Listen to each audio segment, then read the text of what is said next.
সমাজ ও মঙ্গল কর্ম। আমাদের সমাজ গঠনে পরস্পরের প্রতি যে দাবি রয়েছে তাহার বাইরে অন্য কোনো দাবি নাই। আমাদের সমাজে যে ধনী সে দান করিবে, যে কনিষ্ঠ সে সেবা করিবে। পরস্পরের দাবিতে আমরা পরস্পর বাধ্য, ইহা মঙ্গল বলিয়া জেনে থাকি। শুভকর্ম কর্মকর্তার পক্ষে শুভ, এই জন্য নিমন্ত্রণকারীই নিমন্ত্রিতের নিকট কৃতজ্ঞতা স্বীকার করেন।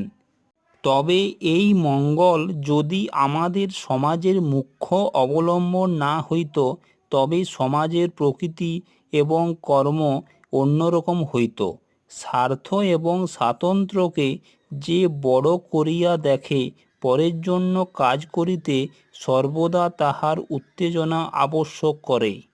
প্রত্যেক সমাজ নিজের বিশেষ প্রকৃতি এবং আবশ্যকতা অনুসারে নিজ নিয়মে কাজ উদ্ধারে প্রবৃত্ত হয়। যথা দাতা দান করিয়া কৃতার্থ, আর গ্রহীতা গ্রহণ করিয়াই কৃতার্থ।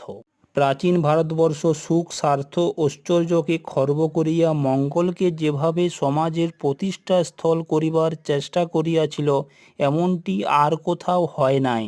অন্য দেশে ধনমানের জন্য, প্রভুত্ব অর্জনের জন্য সমাজ প্রত্যেককেই উৎসাহ দিয়া থাকে।